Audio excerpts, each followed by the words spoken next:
Ah, I love this new controller for the new DJI. Well, it's my new one. It's an old one. It's about a year old model, but anyhow, neither here or there. Just getting ready to go out and have a little fun. But I wanted to get in on the conversation about this thing called quiet quitting. Right now, it seems to be some kind of trending conversation that has been exacerbated, obviously, by the last couple of years, the transition of COVID into getting back into the workforce. Um, it's really funny about a lot of the videos that I hear about quiet quitting are coming from people that haven't quiet quit. And what I mean is this, just the ones that I have found are professionals talking about this issue, or HR people talking about this issue. Truth be told, I haven't found any videos, and I hope to find some videos of people who are not in that process, but are in that mindset. And what does it mean? And the term quiet quitting to me is just another way to frame a situation and make it sounds like, ooh, you're a quitter, except for me, I see it more as a positive evaluation of what you're doing with your life. So for those of you who are not familiar with it, apparently quiet quitting is when you resolve yourself to saying, I show up to my job and I just do my bare minimums. I'm not going to do anything more to make the next, maybe get considered for the next, bump in my level of pay or whatever. I'm not going to do more to contribute to my company. That whole thing. I'm going to just do the minimum of what is required of me.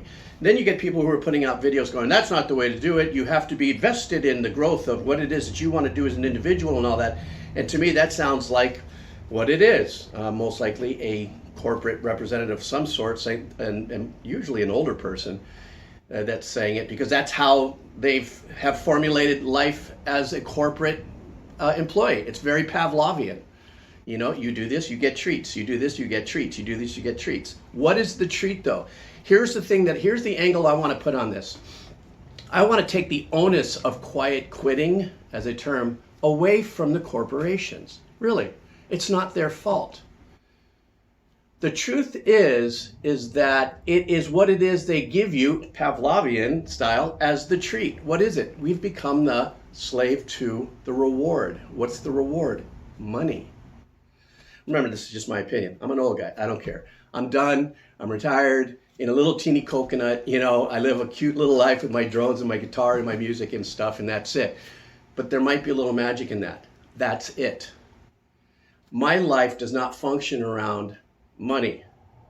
Yes, I need money, of course, but I'm not overextended in my retirement with a huge monthly nut to be concerned about, pulling dividends from a, portfolio or 401k or anything like that. At this very moment, for what itty bitty money I make through my main channel and through, royalties from my music and stuff, I can maintain my lifestyle. Though, of course, if you read the book Who Moved My Cheese, eventually that will change and I'll have to change too. But back to the subject matter.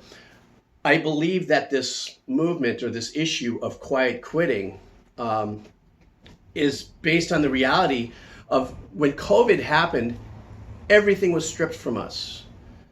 Our confidence, the anxiety of, and what's anxiety? Anxiety is really something that happens to you when you think of the future. You put that out there. Don't worry, I'm not going to go into that thing. But and then during that period, it was a reevaluation. Humanity reevaluated itself through and through. And I'm not talking about politics and religion. I'm just talking about your inside. What happened here? And so now you get back to work, and then you realize the things that you may have set out as goals to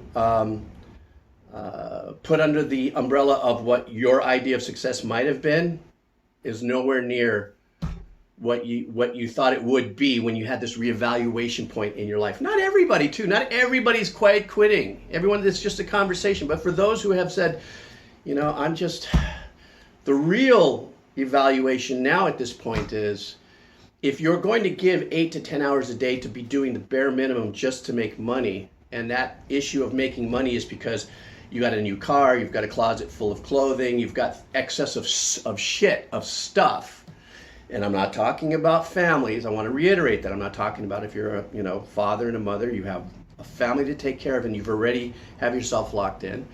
I'm talking about, for the people who are younger and going through these new issues for them, and, making those choices of not being, God, I hate that term, slave to the money, because money's not bad, but what makes money a heartache is that a lot of times money is used to buy things to represent a false sense of success, in my opinion.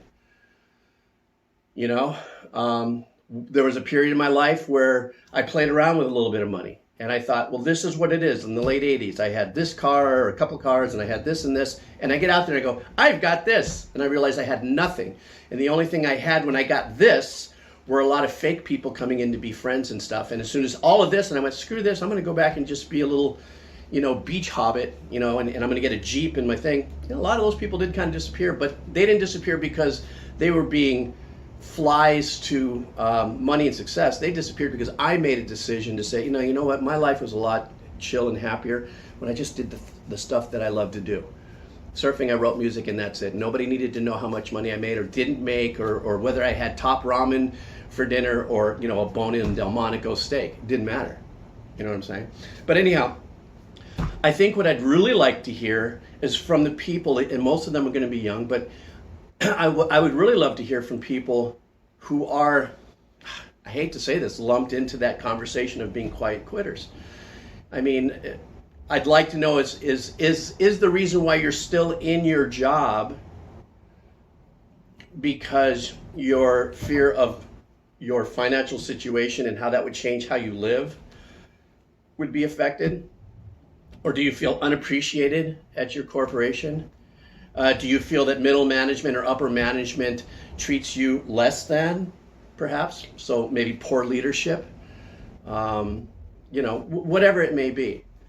I don't know. I've never had to fit in that. And as a self-employed person, barely making it every year, I'm telling you guys, my life as a composer has been great, but there's been years that I've gone like, I don't know how I'm going to pay rent. I don't know how I'm going to do this, but the anxiety of that, which what I call putting on your pants for yourself, is 10 times,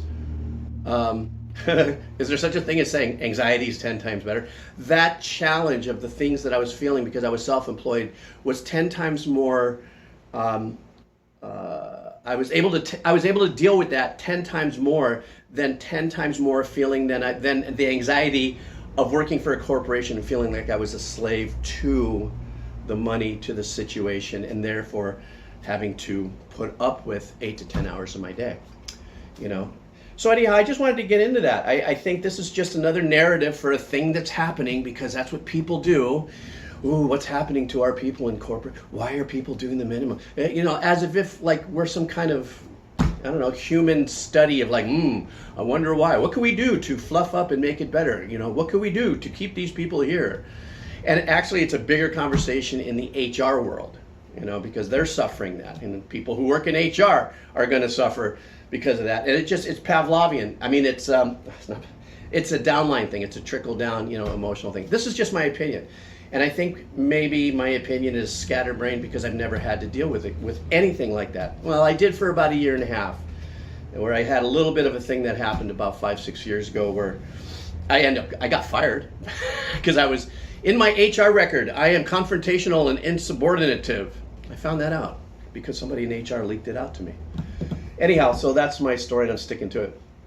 So yeah, I just wanted to get in on that conversation because I can. And I think this quiet quitting thing could be a very positive thing for the individuals who are reevaluating their lives. As you should, constantly, because we're never just one thing for 30, 40 years and retire. I think that's the biggest mistake we all fucking make. It's unbelievable. Wow. Anyhow, have a killer day. I'm going to go play with my drone. I'll see you later. Meow.